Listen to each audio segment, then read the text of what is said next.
Welcome everyone to Weekly News and a DW with Major Tidbits, and the topic for this video is Duterte tinanggal sa NSC. Nag-New Year sina Vice President Sara Duterte, former Presidents Rodrigo Duterte, Gloria Arroyo at Erap Estradang tinanggal sa National Security Council ayon sa Executive Order 81 ni President Bongbong Marcos nitoong December 30 at inirelease sa publiko nitoong January 3. In the executive order, PBBM highlighted the need para sa mas compact in the name of reorganizing or decluttering the NSC laban sa bantang domestic at international. Basically, he wants the people that he fully trusts para mapunta sa NSC sa advisory board na iyon.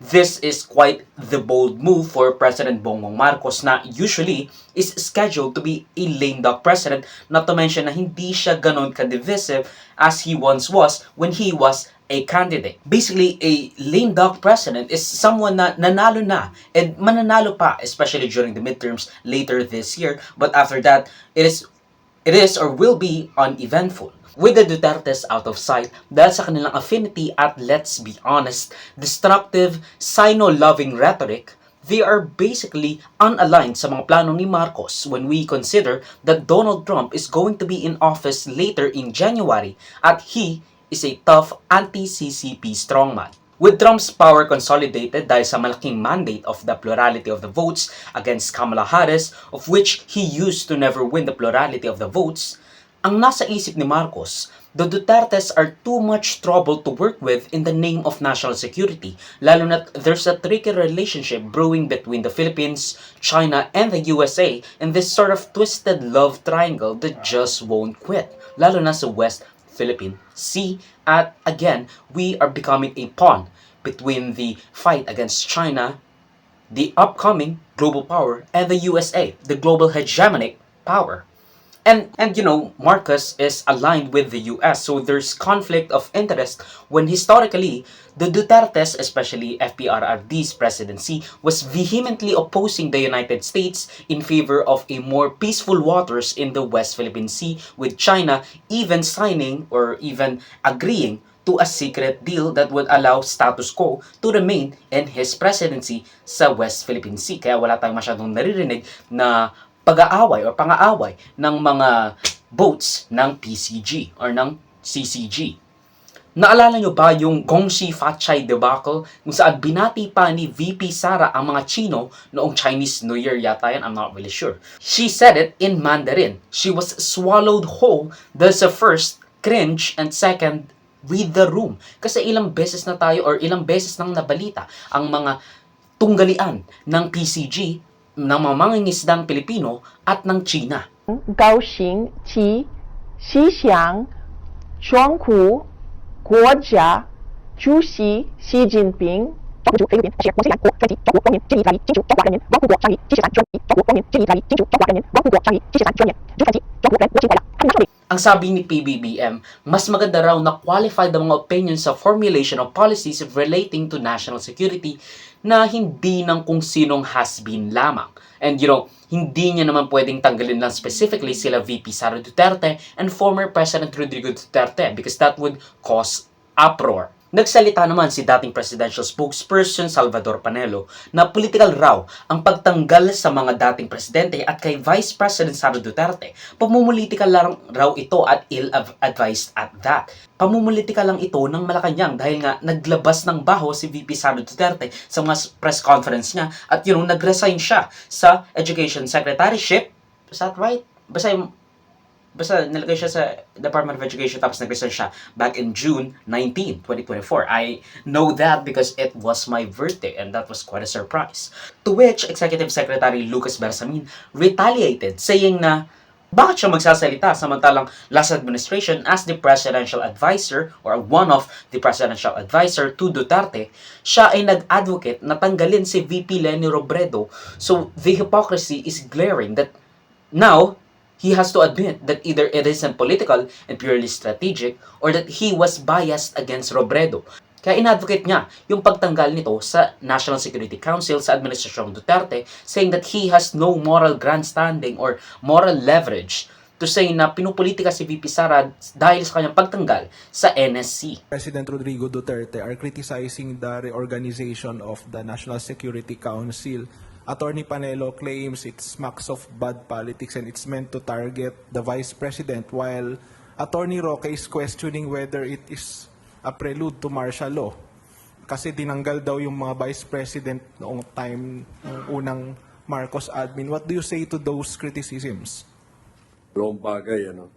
Meron ako nabasa na something that reminded me that Panelo, during his time as presidential advisor, was also advocated the exclusion of then Vice President Leni Robredo. No? So he has no moral authority to question the decision of the president. But the second thing that I would like to emphasize here is this. Look at it this way. The National Security Council is an advisory body. And this is an advisory body in relation to the President as the Commander-in-Chief. So the President has the right as well as the responsibility of seeing to it that whoever advises him is within his fullest trust and confidence. Now, I am not saying that the Vice President has already does not anymore deserve to be trusted, but I'm just saying that with the recent developments, it is not going to be good advice or good action on the part of the President to still have her on board. Now, anyway, the President has the absolute the power of absolute reorganization, meaning he can choose the people he listens to or he would listen to. So if the National Security Council is supposed to be including members who are trusted by the President, then let it be understood in that light. Wala kaming personalan, but my statement before was the Vice President has ceased to be relevant as far as the responsibilities of that membership in the National Security Council is concerned. Secretary, how about the question of Attorney Roque that the President is supposedly, whether the President is considering martial law because of these changes in the NSC? Alam mo kung iniisip mo yan lagi, that's malicious, ano? Because the Constitution is very clear when may a President declare martial law. I don't think it is in the mind of the President right now. What he has in mind is the economic prosperity of the country, the health and welfare of the people, especially those of the lower classes, and the prioritization of his legacy projects. No?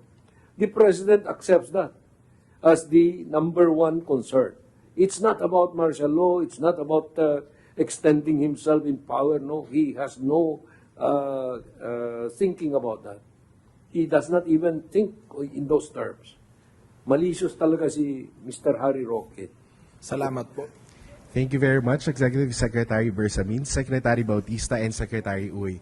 To which Panelo said na hindi niya inadvocate ang pagtanggal ni VP Leni sa NSC at inimbita pa nga niya raw noong 2016 si VP Leni. We all know na it's political. Everything is political, especially when we're talking about the national security of the country. Paano pa kaya at gusto nang i-impeach yung taong tinatanggal mo o yung tinanggal mo sa NSC?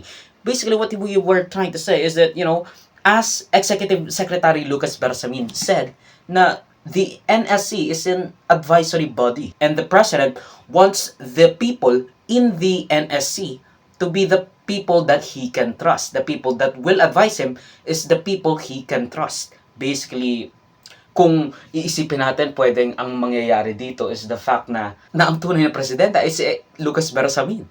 Kasi again, only he has control of who President Bongbong Marcos will listen to. Dahil wala na nga yung mga dating presidente. And it's unilateral at best. Kumbaga, puro yes man na lang kay Lucas Bersamin. Kaya nga sinabi ni Amy Marcos, di ba? Please don't lead my brother in vain.